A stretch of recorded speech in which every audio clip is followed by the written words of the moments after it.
Feliz y bendecido día, aprendiendo un curso de milagros. El secreto de la verdadera oración es olvidarte de las cosas que crees necesitar. Pedir algo específico es igual que ver el pecado primero y luego perdonarlo. Del mismo modo, al orar pasas por alto tus necesidades específicas, tal como las ves, y las dejas en manos de Dios. Ahí se convierten en los regalos que le haces, pues le dicen que no antepondrás otros dioses a Él, ni que quieres otro amor que el suyo. Este libro es un comienzo, no un final.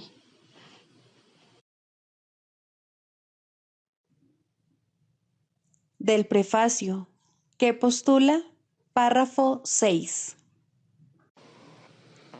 El pecado se define como una falta de amor. Puesto que lo único que existe es el amor, para el Espíritu Santo el pecado no es otra cosa que un error que necesita corrección en vez de algo perverso que merece castigo.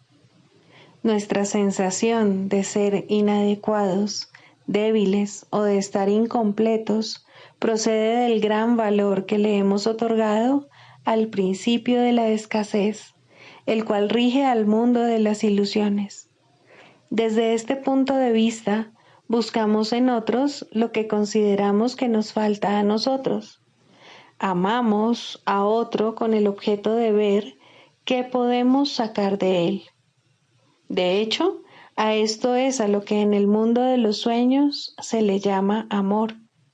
No puede haber mayor error que ese, pues el amor es incapaz de exigir nada.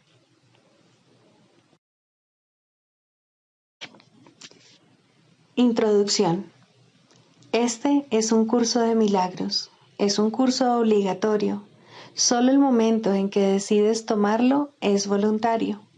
Tener libre albedrío no quiere decir que tú mismo puedas establecer el plan de estudios. Significa únicamente que puedes elegir lo que quieres aprender en cualquier momento dado. Este curso no pretende enseñar el significado del amor, pues eso está más allá de lo que se puede enseñar. Pretende, no obstante, despejar los obstáculos que impiden experimentar la presencia del amor, el cual es tu herencia natural. Lo opuesto al amor es el miedo, pero aquello que todo lo abarca no puede tener opuestos. Este curso puede, por lo tanto, resumirse muy simplemente de la siguiente manera. Nada real puede ser amenazado. Nada irreal existe. En esto radica la paz de Dios.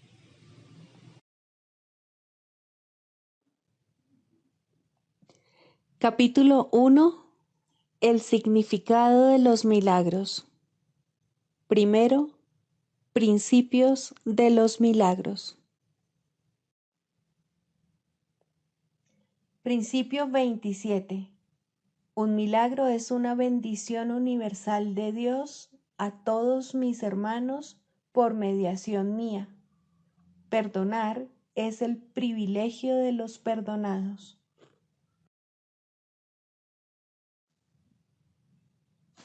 Capítulo 10. Los ídolos de la enfermedad.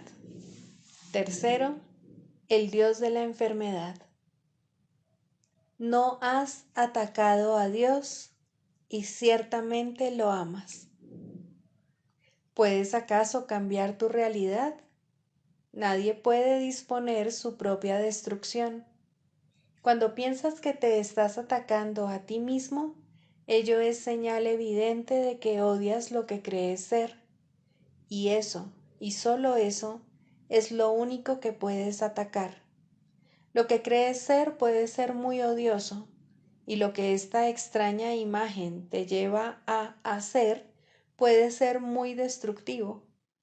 Mas la destrucción no es más real que la imagen, si bien los que inventan ídolos ciertamente los veneran. Los ídolos no son nada, pero sus adoradores son los hijos enfermos de Dios. Dios desea verlos libres de sus enfermedades y de vuelta en su mente. No limitará en modo alguno el poder que tienes de ayudarlos, puesto que Él te lo dio. No tengas miedo de ese poder, porque es tu salvación. ¿Qué otro consolador puede haber para los hijos enfermos de Dios, excepto su poder a través de ti?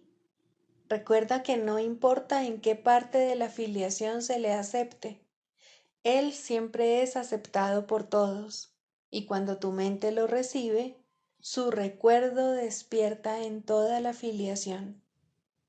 Sana a tus hermanos aceptando simplemente a Dios por ellos. Vuestras mentes no están separadas y Dios tiene solamente un canal para sanar porque solo tiene un hijo. El único nexo de comunicación que le queda a Dios con sus hijos los une a todos ellos entre sí y a todos ellos con Él.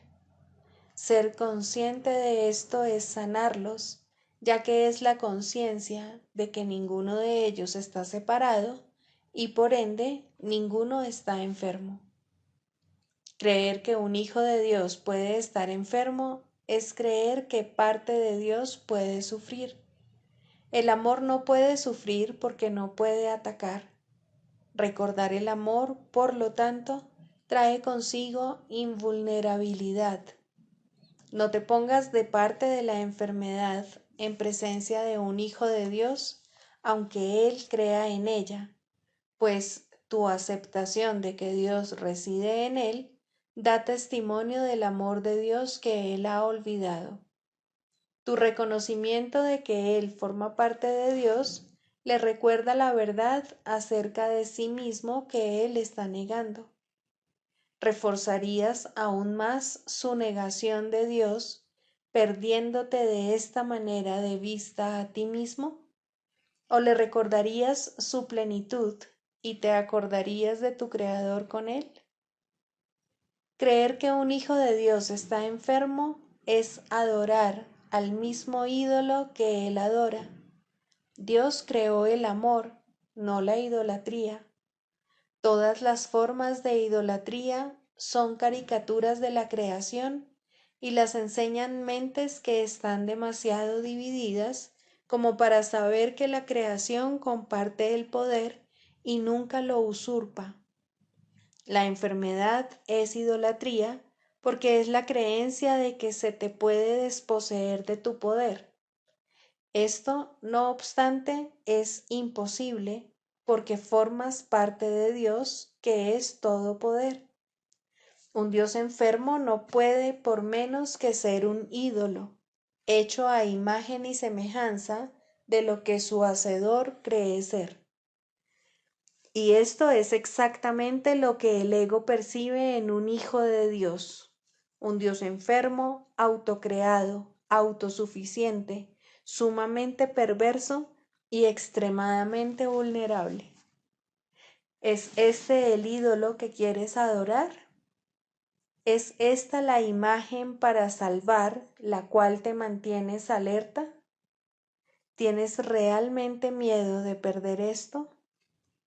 Examina con calma la conclusión lógica del sistema de pensamiento del ego y determina si lo que te ofrece es realmente lo que tú deseas, pues eso es lo que te ofrece. Para obtenerlo estás dispuesto a atacar la divinidad de tus hermanos y así perder de vista la tuya, y estás dispuesto a mantenerla oculta para proteger un ídolo que crees que te salvará de los peligros que él representa, pero que no existen. En el reino no hay idólatras, sino un gran aprecio por todo lo que Dios creó, debido al sereno conocimiento de que cada ser forma parte de él. El Hijo de Dios no sabe nada de ídolos, pero sí sabe quién es su Padre. En este mundo la salud es el equivalente de lo que en el cielo es la valía. No es mi mérito lo que te aporto, sino mi amor, pues tú no te consideras valioso. Cuando no te consideras valioso, enfermas, pero la valía que te adjudico puede curarte, porque la valía del Hijo de Dios es una y la misma. Cuando dije, mi paz os doy, eso es exactamente lo que quise decir. La paz te llega de parte de Dios a través de mí. Es para ti, aunque no la pidas.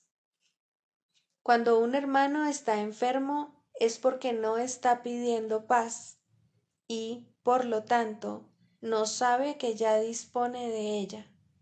Aceptar la paz es negar lo ilusorio y la enfermedad es una ilusión. Todo hijo de Dios, no obstante, tiene el poder de negar lo ilusorio en cualquier parte del reino, simplemente negándolo completamente en sí mismo. Yo puedo curarte porque te conozco. Conozco tu valía por ti y esta valía es lo que te hace íntegro. Una mente íntegra no es idólatra ni sabe de leyes conflictivas. Te curaré simplemente porque solo tengo un mensaje y ese mensaje es verdad. Tu fe en Él te hará íntegro cuando tengas fe en mí. No recurro a engaños para difundir el mensaje de Dios y aprenderás esto a medida que aprendas que siempre recibes en la misma medida en que aceptas. Podrías aceptar paz ahora mismo por todo el mundo y así liberarlos completamente de sus ilusiones, pues has oído su voz. Pero no antepongas otros dioses a él o no podrás oír. Dios no tiene celos de los dioses que inventaste, pero tú sí. Tú quisieras conservarlos y servirles, porque crees que ellos te hicieron a ti. Crees que ellos son tu padre porque estás proyectando sobre ellos el pavoroso hecho de que los inventaste para reemplazar a Dios. Mas cuando parezcan hablarte, recuerda que nada puede reemplazar a Dios y que todos los sustitutos con los que lo has intentado suplantar no son nada. Dicho llanamente, pues, puede que creas que tienes miedo de la nada, pero en realidad tienes miedo de lo que no es nada. Y al darte cuenta de esto, sanas. Oirás al Dios al que prestes atención. Inventaste al Dios de la enfermedad y al inventarlo te capacitaste para oírle. No obstante, no lo creaste, pues Él no es la voluntad del Padre. Por lo tanto, no es eterno y quedará deshecho en el instante en que indiques que estás dispuesto a aceptar solamente lo eterno. Si Dios no tiene más que un solo hijo, no puede haber más que un solo Dios. Tú compartes la realidad con Él porque la realidad no está dividida. Anteponer otros dioses a Él es anteponer otras imágenes a ti mismo. ¿No te das cuenta de cuánto caso les haces a tus dioses y de cuán alerta te mantienes en su favor? No obstante, ellos existen únicamente porque tú los honras. Honras solo lo que es digno de ser honrado y tendrás paz. La paz es el legado de tu verdadero Padre. Tú no puedes engendrar a tu Padre, y el falso Padre que inventaste no te procreó a ti. Las ilusiones no son dignas de ser honradas, porque al honrarlas no estás honrando nada. No obstante, tampoco deben temerse, pues lo que no es nada no puede ser temible. Has elegido tener miedo del amor por razón de su perfecta mansedumbre, y debido a ese miedo ¿Has estado dispuesto a renunciar a la perfecta capacidad que tienes para ser útil y a la perfecta ayuda de que dispones? Únicamente en el altar de Dios podrás encontrar paz, y este altar está en ti porque Dios lo puso allí. Su voz todavía te llama a retornar, y le oirás cuando dejes de anteponer otros dioses a Él. Puedes renunciar al Dios de la enfermedad por tus hermanos.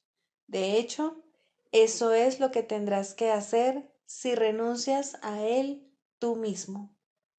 Pues si ves al Dios de la enfermedad en alguna parte, lo has aceptado. Y si lo has aceptado, te postrarás ante Él y lo adorarás, porque fue concebido para reemplazar a Dios. Él es la creencia de que puedes elegir qué Dios es real. Si bien está claro que esto no tiene nada que ver con la realidad, está igualmente claro que tiene mucho que ver con la realidad tal como tú la percibes.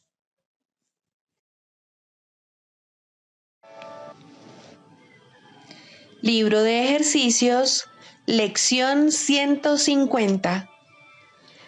Mi mente alberga solo lo que pienso con Dios.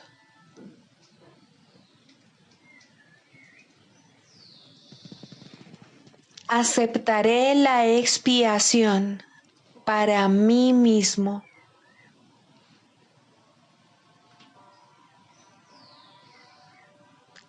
La salvación es lo único que cura.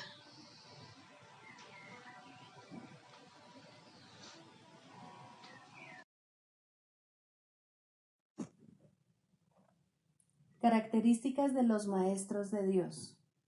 10. Mentalidad abierta. El papel central que ocupa la mentalidad abierta, quizá el último de los atributos que el maestro de Dios adquiere, puede entenderse fácilmente cuando se reconoce la relación que guarda con el perdón. La mentalidad abierta procede de una ausencia de juicios. De la misma manera en que los juicios cierran la mente impidiéndole la entrada al Maestro de Dios, de igual modo la mentalidad abierta lo invita a entrar. De la misma manera en que la condenación juzga al Hijo de Dios como malvado, de igual modo la mentalidad abierta permite que sea juzgado por la voz de Dios en su nombre. De la misma manera en que la proyección de la culpabilidad sobre él lo enviaría al infierno, de igual modo, la mentalidad abierta permite que la imagen de Cristo le sea extendida. Solo aquellos que tienen una mentalidad abierta pueden estar en paz, pues son los únicos que ven razones para ello. ¿Cómo perdonan los que tienen una mentalidad abierta? Han renunciado a todas las cosas que les impediría perdonar. Han abandonado realmente el mundo y han permitido que éste les sea restaurado con tal frescura y en júbilo tan glorioso que jamás hubiesen podido concebir un cambio así. Nada es ahora como era antes. Todo lo que antes parecía opaco y sin vida, ahora no hace sino refulgir. Lo que es más, todas las cosas les dan la bienvenida, ya que ha desaparecido toda sensación de amenaza. Ya no quedan tinieblas que oculten la faz de Cristo. Ya se ha logrado el objetivo. El perdón es la meta final del programa de estudios, pues allana el camino para lo que se encuentra más allá de todo aprendizaje. El programa de estudios no hace ningún esfuerzo por excederse de su verdadero objetivo. El perdón es su único objetivo, en el cual converge en última instancia todo aprendizaje. Ciertamente, eso es suficiente. Habrás notado que la lista de atributos de los maestros de Dios no incluye las características que constituyen la herencia del Hijo de Dios.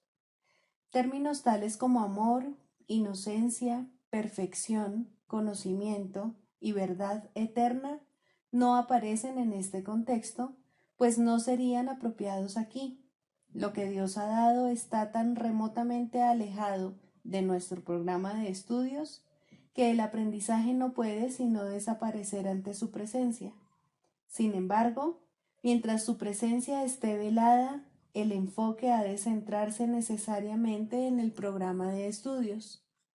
La función de los maestros de Dios es llevar al mundo el verdadero aprendizaje. Propiamente dicho, lo que llevan es un desaprendizaje, que es a lo único que se le puede llamar verdadero aprendizaje en este mundo. A los maestros de Dios se les ha encomendado la función de llevar al mundo las buenas nuevas del completo perdón. Bienaventurados son, en verdad, pues son los portadores de la salvación.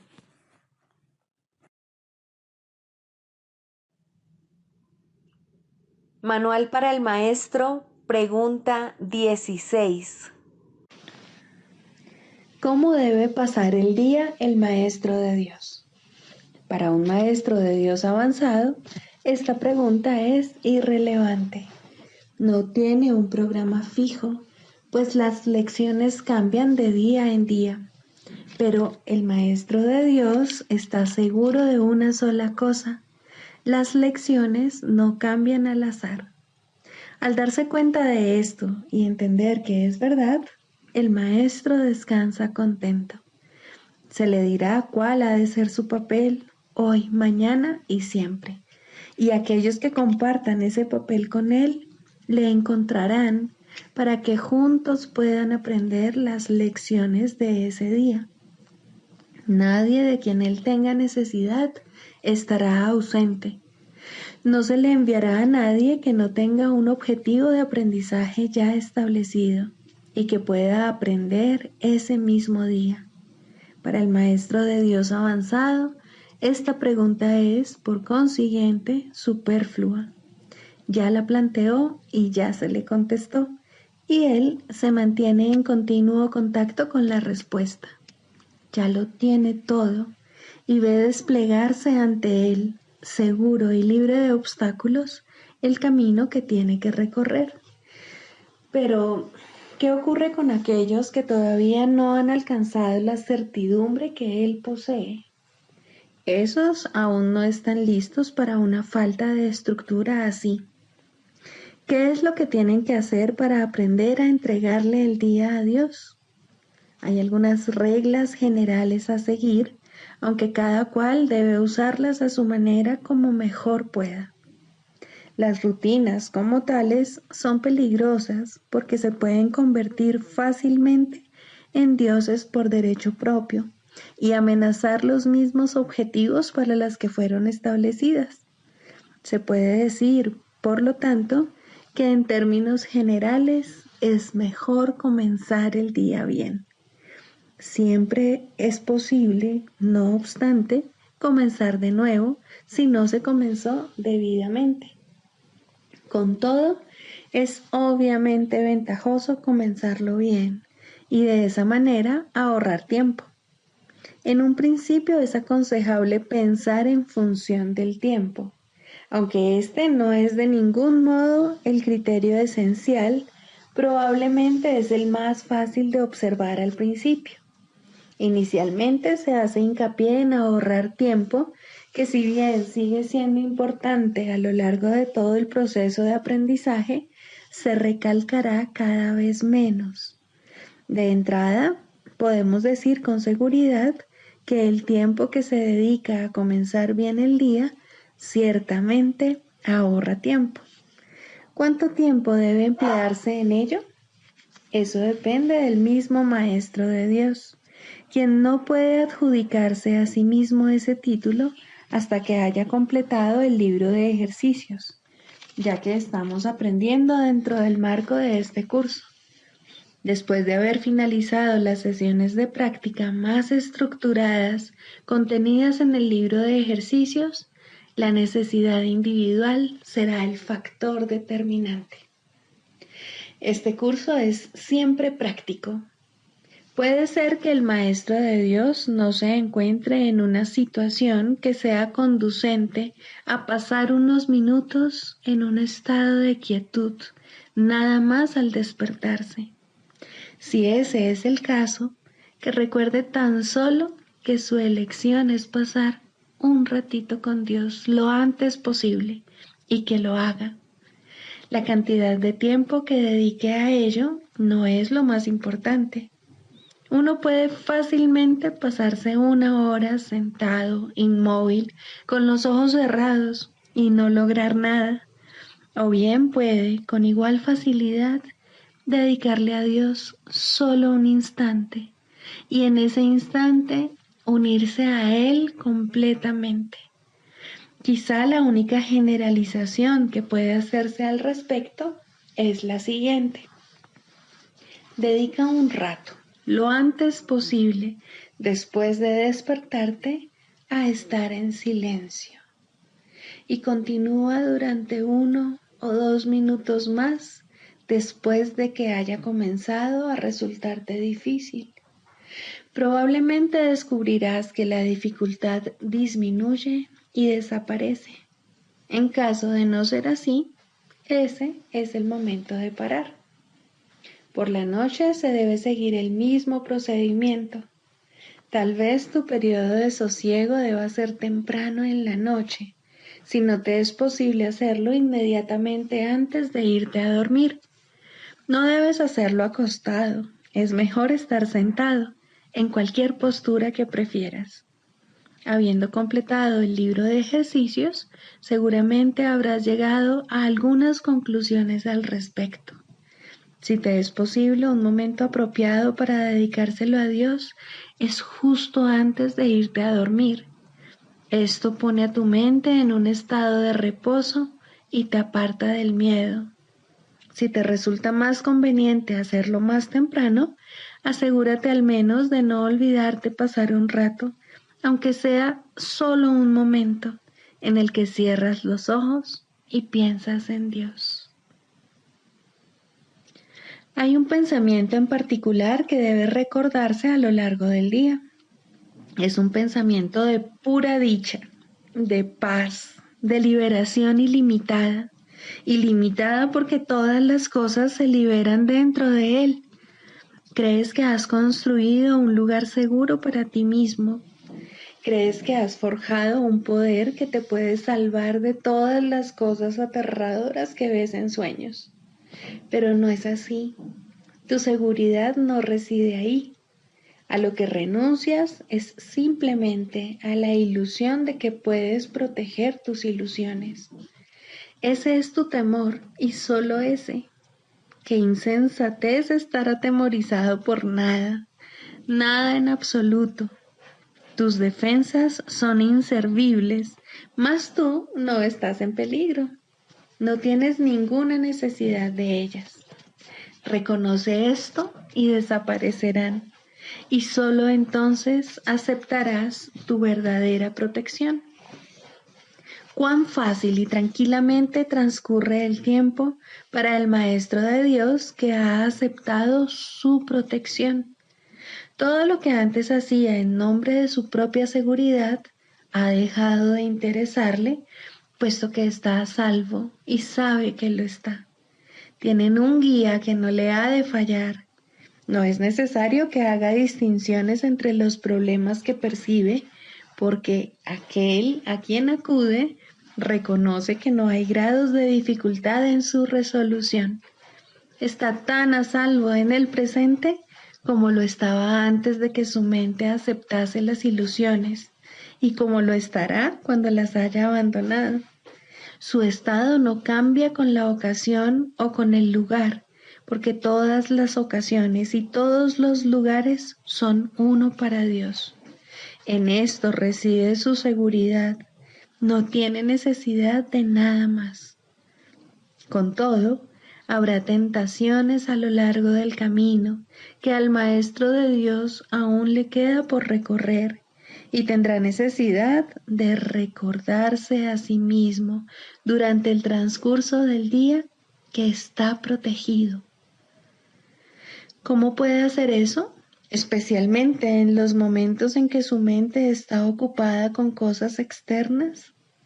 Lo único que puede hacer es intentarlo, y su éxito dependerá de la convicción que tenga de que va a triunfar.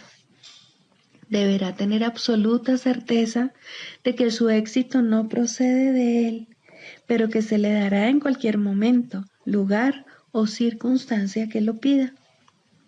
Habrá ocasiones en que su certeza flaqueará, y en el momento en que esto ocurra, el Maestro de Dios volverá a tratar, como antes, de depender únicamente de sí mismo. No olvides que eso es magia, y la magia es un pobre sustituto de la verdadera ayuda. No es suficientemente buena para el Maestro de Dios, porque no es suficientemente buena para el Hijo de Dios. Evitar la magia es evitar la tentación, pues toda tentación no es más que el intento de sustituir la voluntad de Dios por otra. Estos intentos pueden parecer ciertamente aterradores, pero son simplemente patéticos. No pueden tener efectos, ya sean buenos o malos, sanadores o destructivos, tranquilizadores o aterradores, gratificantes o que exijan sacrificio. Cuando el Maestro de Dios reconozca que la magia simplemente no es nada, habrá alcanzado el estado más avanzado. Todas las lecciones intermedias no hacen sino conducirle a este estado y facilitar el que este objetivo esté más cerca de reconocerse, pues cualquier tipo de magia, sea cual sea su forma, es simplemente impotente. Su impotencia explica por qué es tan fácil escaparse de ella. Es imposible que lo que no tiene efectos pueda aterrorizar.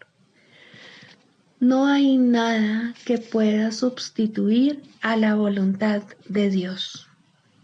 Dicho llanamente, a este hecho es al que el Maestro de Dios dedica su día. Cualquier otro sustituto que acepte como real tan solo puede engañarle, mas está a salvo de cualquier engaño si así lo decide. Quizá necesite recordar: Dios está conmigo, no puedo ser engañado. Quizá prefiera usar otras palabras, o solo una, o ninguna. En cualquier caso, debe abandonar toda tentación de aceptar la magia como algo verdadero y reconocer que no solo no es aterradora, ni pecaminosa, ni peligrosa, sino que simplemente no significa nada.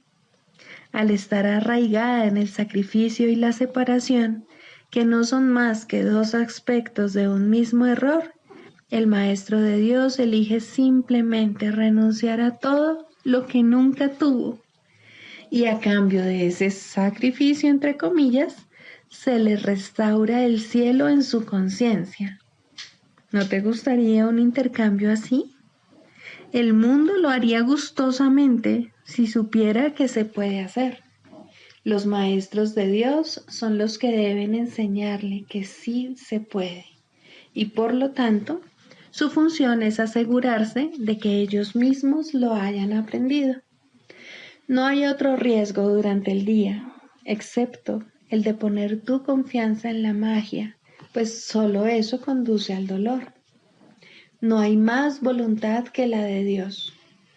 Sus maestros saben que esto es así y han aprendido que todo lo demás es magia. Lo que mantiene viva la creencia en la magia es la ilusión simplista de que la magia da resultado. Los maestros de Dios deben aprender a detectar las diversas formas de magia a lo largo de todo su entrenamiento, cada día y cada hora, e incluso cada minuto y cada segundo, y a percibir el hecho de que no significan nada. Cuando se las deja de temer, desaparecen, y así se vuelve a abrir la puerta del cielo, y su luz puede volver a irradiar sobre la mente que se encuentra en paz.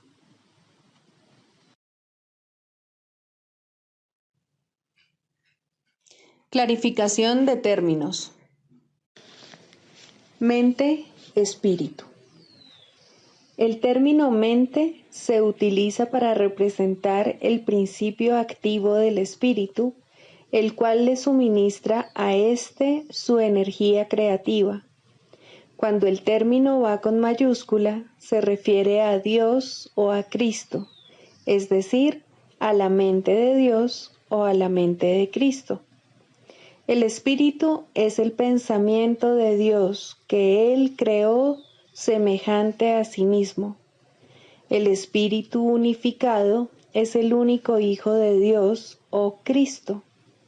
En este mundo, puesto que la mente está dividida, los hijos de Dios parecen estar separados. Sus mentes, asimismo, no parecen estar unidas. En ese estado ilusorio, el concepto de una mente individual parece tener sentido. En el curso, por lo tanto, se describe a la mente como si consistiera de dos partes, el espíritu y el ego.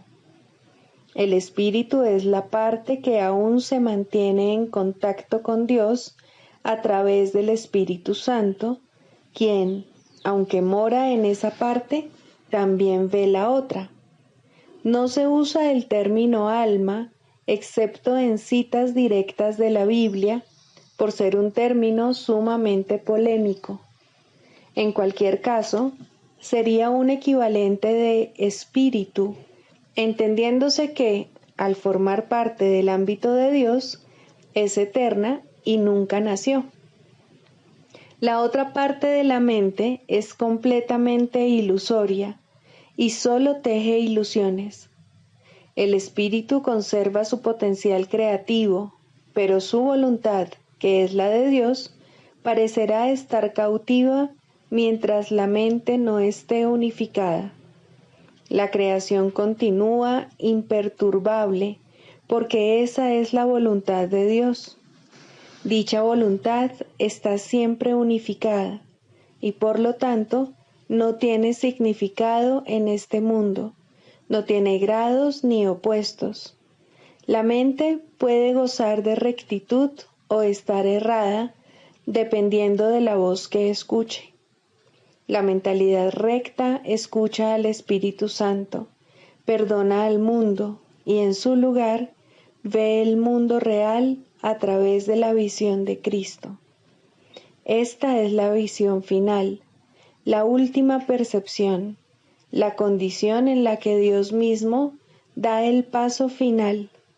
Ahí, al tiempo y a lo ilusorio les llega su fin.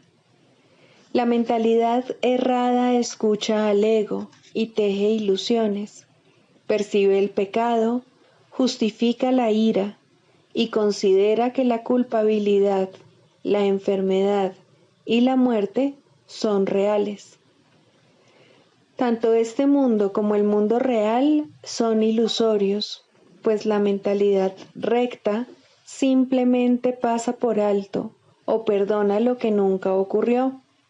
Por lo tanto, la mentalidad recta no es la mentalidad uno de la mente de Cristo, cuya voluntad es una con la de Dios.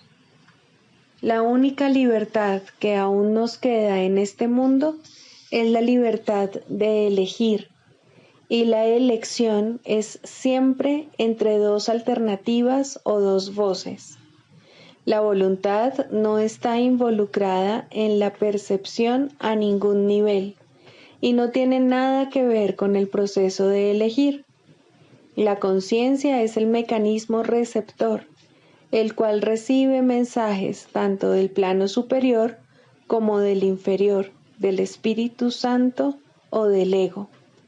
La conciencia tiene niveles y puede cambiar drásticamente de uno a otro, pero no puede trascender el dominio de lo perceptual. En su nivel más elevado, se vuelve consciente del mundo real y puede ser entrenada para hacer eso cada vez con mayor frecuencia. Sin embargo, el hecho mismo de que tenga niveles y de que pueda ser entrenada, demuestra que no puede alcanzar el conocimiento.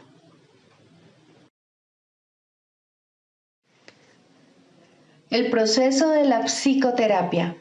Tercero, el papel del psicoterapeuta. El psicoterapeuta es un líder en el sentido de que camina ligeramente por delante del paciente y lo ayuda a evitar algunos de los escollos del camino, advirtiéndolos primero.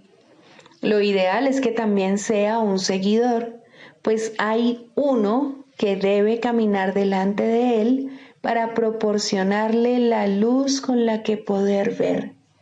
Sin este, tanto psicoterapeuta como paciente no harían sino dar tumbos a ciegas sin llegar a ninguna parte.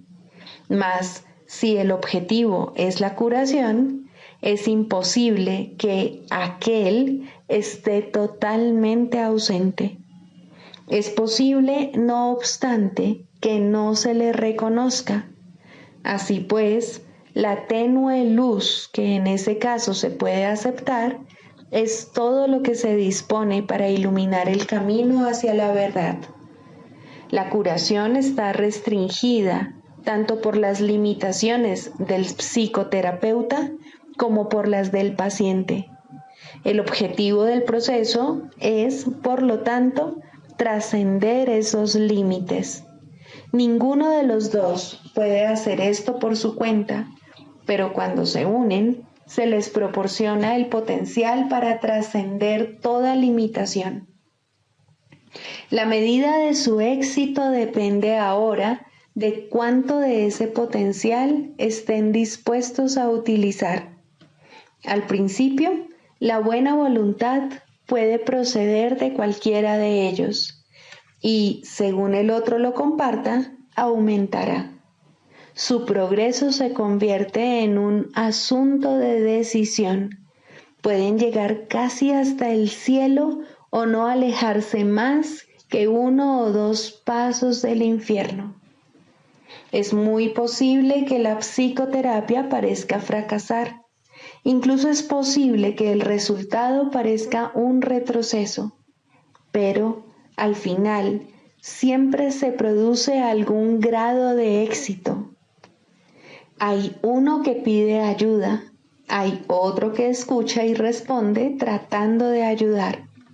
Esta es la fórmula de la salvación, que no puede sino curar. Solo los objetivos divididos pueden interferir en la curación perfecta. Un terapeuta completamente desprovisto de ego podría curar al mundo sin una sola palabra, simplemente por el hecho de estar ahí. Nadie necesitaría verlo ni hablar con él, o incluso saber de su existencia.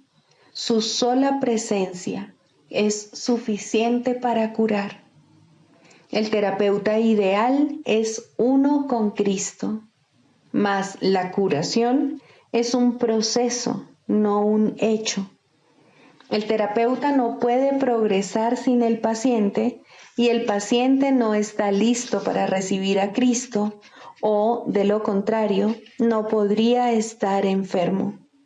En cierto sentido, el psicoterapeuta desprovisto de ego es una abstracción que se encuentra al final del proceso de curación, demasiado avanzado para creer en la enfermedad y demasiado cerca a Dios para mantener los pies sobre la tierra.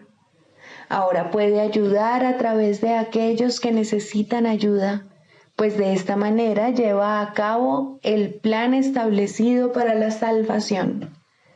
El psicoterapeuta se convierte en el paciente al trabajar a través de otros pacientes para expresar sus pensamientos a medida que los recibe de la mente de Cristo.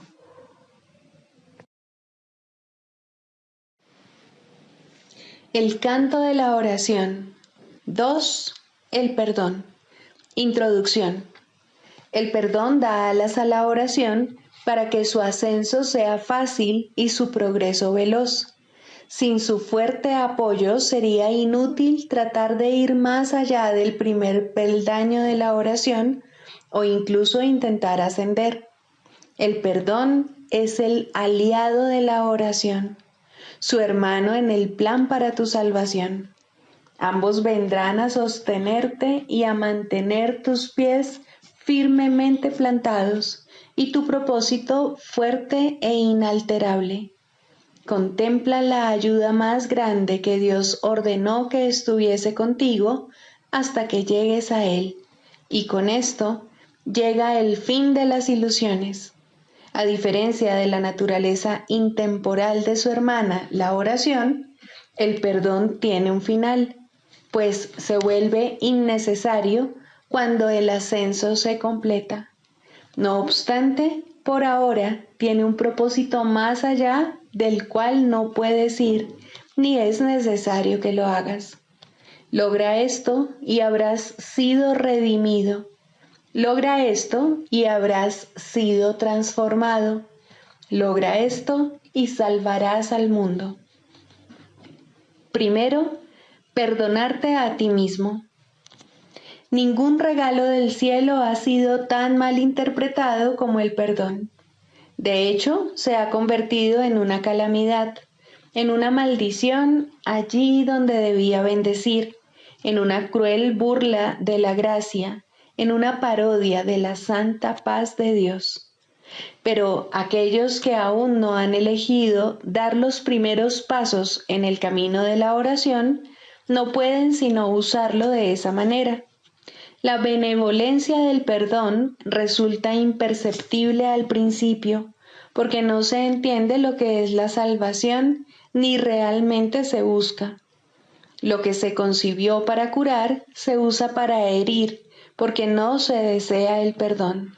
La culpa se convierte en la salvación y el remedio parece ser una terrible alternativa a la vida. Así, pues, el perdón para destruir se adapta mucho mejor al propósito del mundo que el verdadero objetivo del perdón y los medios honestos por los cuales éste se alcanza. El perdón para destruir no pasará por alto ningún pecado, ningún crimen, ni ninguna traza de culpa que pueda buscar, encontrar y, entre comillas, amar. Amado de su corazón es el error, y las faltas lucen enormes y crecen y se expanden ante su mirada. Selecciona cuidadosamente todas las cosas perversas y pasa por alto lo amoroso, como si de una plaga se tratase, algo odioso teñido de peligro y muerte. El perdón para destruir es la muerte, y eso es lo que ve en todo lo que contempla y odia. La misericordia de Dios se ha convertido en un cuchillo retorcido que busca destruir al Santo Hijo que Él ama. ¿Te perdonarías a ti mismo por todo esto?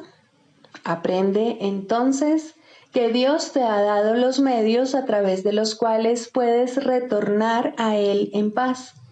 No veas el error, no lo hagas real. Selecciona lo amoroso y perdona el pecado al elegir en su lugar la faz de Cristo. ¿De qué otra manera puede la oración regresar a Dios?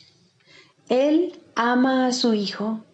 ¿Podrías acordarte de Él y al mismo tiempo odiar lo que Él creó?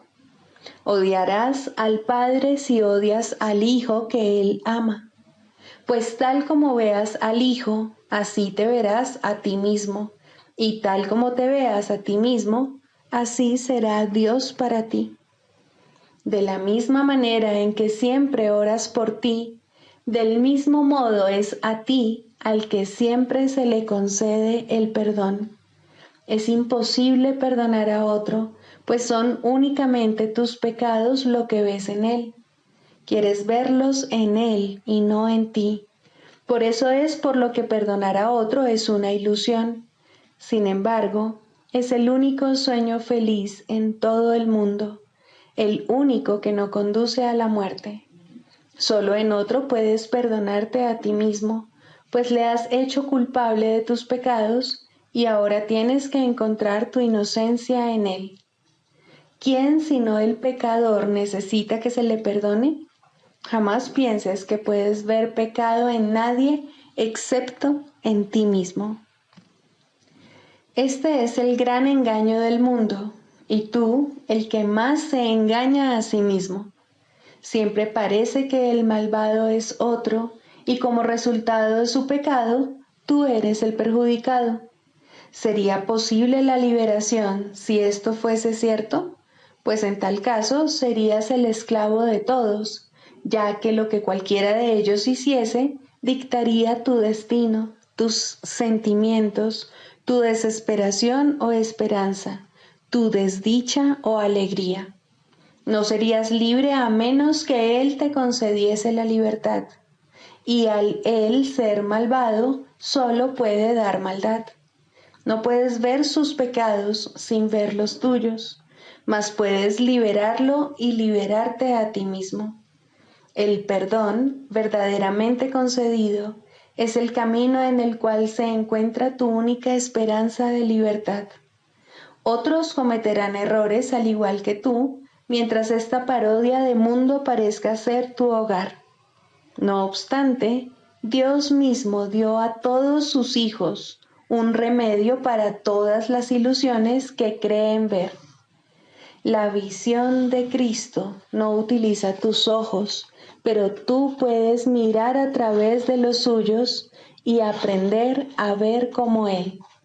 Los errores no son sino diminutas sombras que desaparecen fugazmente y que solo por un instante parecen ocultar la faz de Cristo, que continúa inmutable tras todas ellas.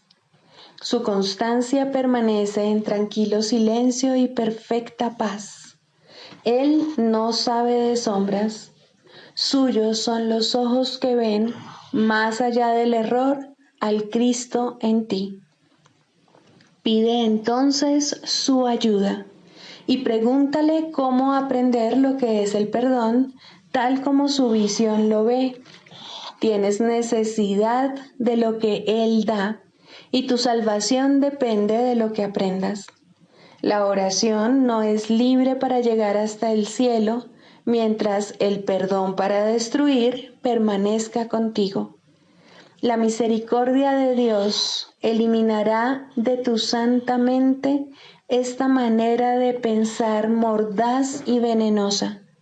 Cristo te ha perdonado, y en su visión el mundo se torna tan santo como Él. Quien no ve maldad en el mundo, ve como Él, pues lo que Él ha perdonado no ha pecado, y así ya no hay más culpa. El plan de la salvación se ha cumplido, y la cordura ha llegado. El perdón es la llamada a la cordura, pues ¿quién sino un demente se fijaría en el pecado cuando en su lugar puede ver la faz de Cristo? Esta es la elección que tienes ante ti, la más simple y sin embargo la única que puedes hacer. Dios te pide que salves a su Hijo de la muerte, ofreciéndole el amor de Cristo. Esta es tu necesidad, y Dios te ofrece este regalo.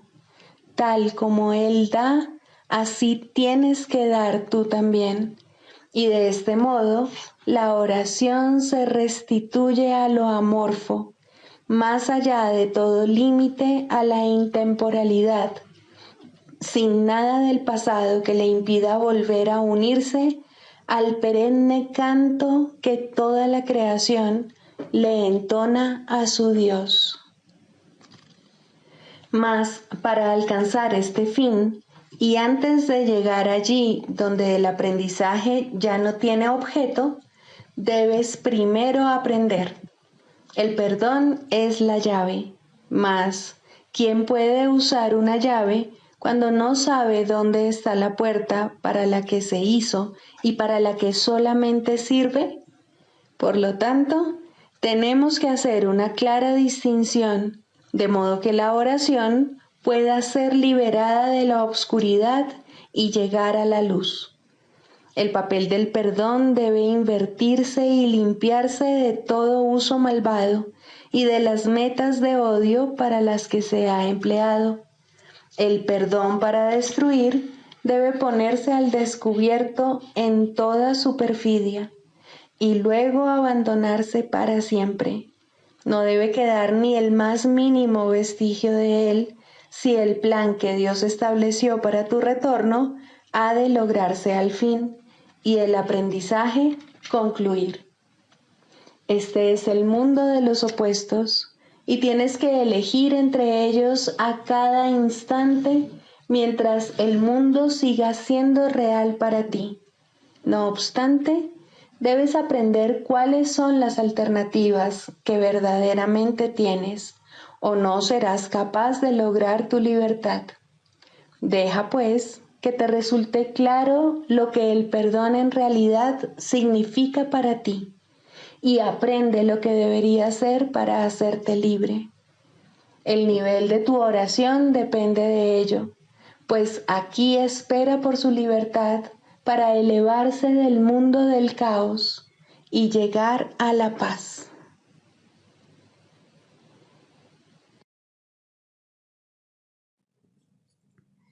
Sigamos a Jesús haciendo del perdón algo tan natural como respirar y algo tan vital como el aire.